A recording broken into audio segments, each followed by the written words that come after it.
Ayun masipag araw po sa ating lahat. So share ko sa iyo masipag itong update po ni Facebook po sa atin po. Ang dami po nalulungkot po masipag na sad po. Hindi lang po dahil sa maliit na po ang bigayan sa per views po, sa engagements, kundi po dito sa kanilang mga account ay nagkakaroon pa ng violation, nagkakaroon ng mga issue po mga kasipag. Bawat post daw po nila ng content, video ay nagkakaroon ito ng issue. Red agad. So, ito pag-uusapan natin dito kay Facebook mo masipag para magkaroon po kayo dito ng idea at maging aware po kayo mga kasipag. So, karamihan sa nagkakaroon ng violation, ito si Sir Dondon, Balando Vlog. So, mga kapwa nating content creator, shoutout po sa inyo Sir Dondon. At mga big content creator to sila, kahit si Ma'am Sheila Manyo. Tama ba ako? So, ayan. So, nagkakaroon daw sila ng mga issue bawat post ng mga content video nila. So ano ba yung dahilan dyan, Kuya Chris? Bakit nagkaganyan? So ako na nagtatanong sa aking sarili po masipag para hindi na kayo mahirapan. At ano bang dapat gawin kung magkakaroon ng ganyan, Kuya Chris? So unang-una mga kasipag, tingnan natin muna itong post ni Sir Dondon. So ang sabi niya dito, ito nang nangyari sa kanyang account to.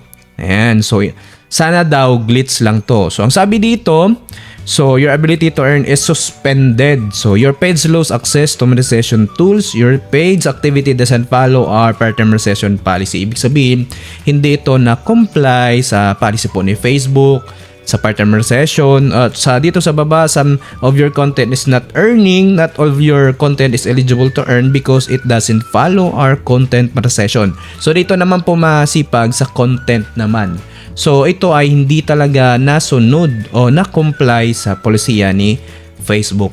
Lalo na po pag sa corporate standard. Ayan.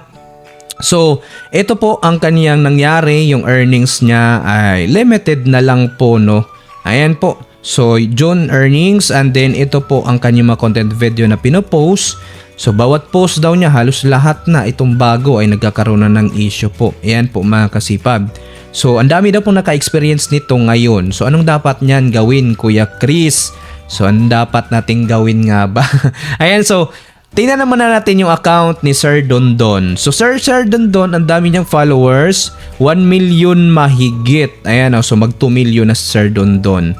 Tingnan natin, dahil marami na siyang followers. Ayan po. So, meron siyang pinopromote din. Ayan, Play 99. Ayan, so, sa picture niya, pinopromote sugal to. Ayan so ayan sugal nga. So mga kasipag, ito yung isa sa nakakalungkot sa content creator, no?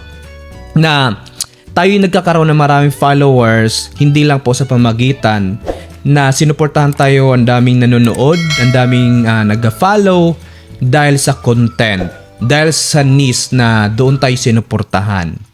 So, pag once kasi ang niche na nakapag-build tayo ng niche na natutuwa, mabenta ito sa mga viewers. So, ito'y for fun, na-unwind sila, stress relief sa kanila. So, laging nanonood doon sa content video na iyon. So, ang content creator naman iyon ay lagi na lang pong gumagawa ng ganong klaseng content video itong niche na to. Kasi yun yung mabenta eh. So, patuloy yung pagdami ng views kagaya kila Rick Mar. Tsaka sino pa ba yung si John Mark? Ayan so yung kanyang mga transition, no? Yung biglang magiging babae. And then yung kay, sino pa ba yung si Rick Mar ay talaga nakakatuwa, no? So, sobra. Ganon yung list nila at yun yung palagi nilang ginagawa. At doon din nanatili yung mga viewers nanonood at nagpa-follow pa, no? So, nag-still counted pa rin yung followers at viewers, dumidami pa rin po. Dahil po sa niche, iyan, mga kasipag, kaya patuloy po. Ang isang content creator kasi, pag once na bira na lang nagpo-post dahil random din ang kanyang content video, mga kasipag, hindi tayo magkakaroon, hindi tayo nakakapag-build ng followers na mag-i-stay sa atin. Kasi random yun eh. Kinakailangan isang niche lang kasi nga ikaw yung palaging panonoorin niya, lalo pa pag for fun, ikaw laging inaabangan at consistent ka pa, lagi mong pinagbibigyan yung mga viewers mo, yung mga followers mo na maging masaya sila, ganon din, no? Talagang give and take lang. So magbibigay ka ng na ikakasaya sa kanila, sila din ay magbibigay din. Meron magbibigay ng stars, meron mag-sponsor, mag-appreciate, At syempre, yung bayad kay Facebook, no? So, ganun po, consistent lang at sana nakapag-build ng niche. So, sa mga content creator na nagkakaroon ng million followers, pag once na meron kasi kagaya sa akin, tinatamad, so hindi consistent sa paggawa ng niche. Ayan, so nagiging random lifestyle na lang. So, talagang mini vlog na talagang walang ka buhay-buhay na walang ka enhance. No, hindi naka for fun. So hindi naman tayo kagaya ng artista na kahit isang share lang ng ganito ang lifestyle nila sa buhay sa kanilang probinsya or something ay okay na kahit nagsasalita kahit walang edit. So maraming nanonood. Hindi naman tayo kagaya sa kanila. Kaya yung iba na mga content creator patuloy yung pag-boom, parami ng followers at views dahil sa paggawa ng kanilang content video. Ini-enhance talaga, ini-edit talaga para talagang idea talaga nila, ini-script talaga para mas lalong gaganda, no? May thrill talaga.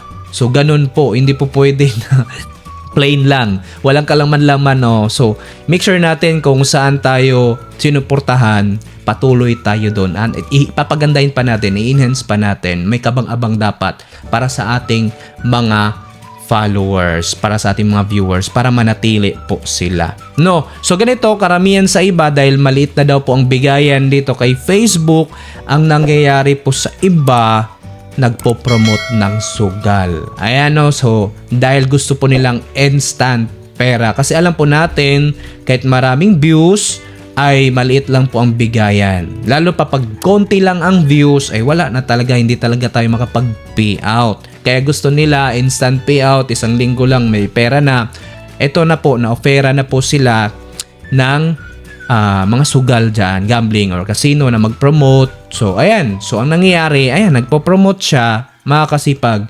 Pag once na ma-detect po yan ng automated system ni Facebook, ayun ang mangyayari, magkakaroon talaga ng issue o violation po dahil na-detect po. Hindi man sa ngayon pwedeng sunod na araw. Mahalungkat at mahalungkat po yan kasi nga automotive system po yan, no?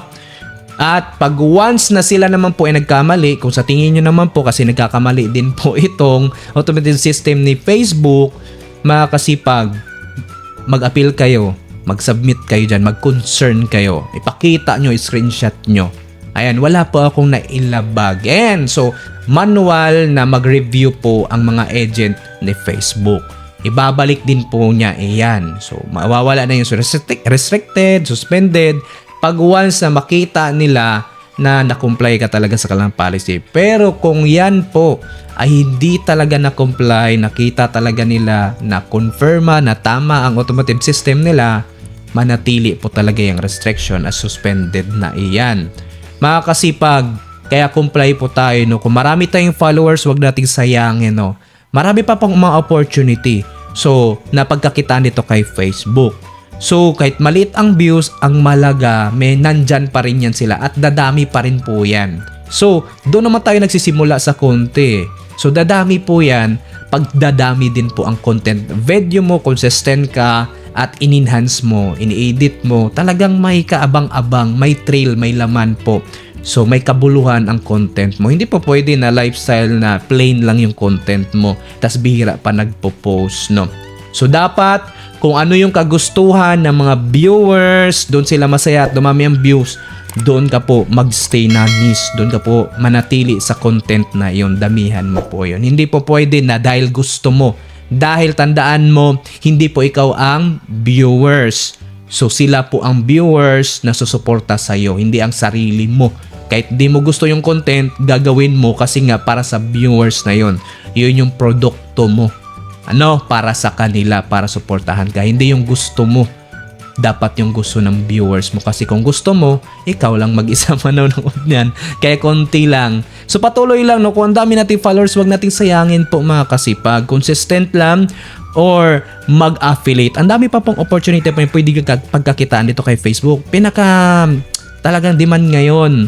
So yung trending ngayon na marami nang kumikita ng 6 digits. So halos million pa nga dito sa affiliate, no? So napakaganda dito kay Facebook sa mag-affiliate. So sa Shopee, kung di nyo alam, magtanong kayo kung paano mag-affiliate. No, ito collaboration ng Shopee tsaka Facebook o YouTube tsaka Shopee. Mga kasipag napaganda. O pwede din po doon sa TikTok. Yan no? So mag-affiliate din sana yan ng sarili natin. Sayang effort, sayang load, magaling ka mag-edit, meron ka ng kaalaman. Sama mo na rin yung pag-affiliate.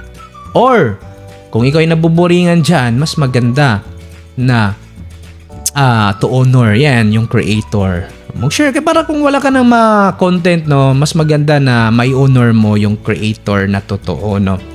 Ayan, sa Matthew 6:33, ayan, seek first the kingdom of God and His righteousness. Ayan, all things shall be added unto you. Ayan, nasa kanya naman pala lahat eh. Ayan, unahin natin si Lord. I-honor mo kung wala ka na may content dyan. Ayan o. So, ganun lang po masipag ha. Patuloy lang po. So, dapat na-comply po tayo sa policy po ni Facebook. And then, kung wala ka naman na ilabag dyan, mag-submit ka ng appeal mo, mag-concern ka. Para i-improve po ni Facebook kung sila po nagkamali, no? So, i-improve po nila ang kanilang automotive system, no? Pag nagma-manual review na sila, gagalingan po na nila ang kanilang automatic, yan, ang AI nila. Ayan po, masipag yan lang po masishare ko po sa inyo dito. Ako po si Chris TV. Sana po meron kayo naintindihan at tutunan sa kanilang video at sana po nakatulong. At kung nagustuhan nyo itong video, makasipag, pasupport naman po sa ating YouTube channel po. Pasubscribe naman po kung hindi pa ka nakasubscribe. Sama nyo po ang ating Kasipag Vlog na YouTube channel kung hindi pa ka nakasubscribe po, masipag. At kung meron pa kayong suggestion at katanungan, mag-comment down below sa baba para pag nabasa ko yan, sasagutin kayo at magagawan po natin ng content video yan hanggang sa ating mga kakaya. At huwag rin po kalimutan mag-like and share. Masipag, maraming salamat sa panonood. Have a nice day and God bless all.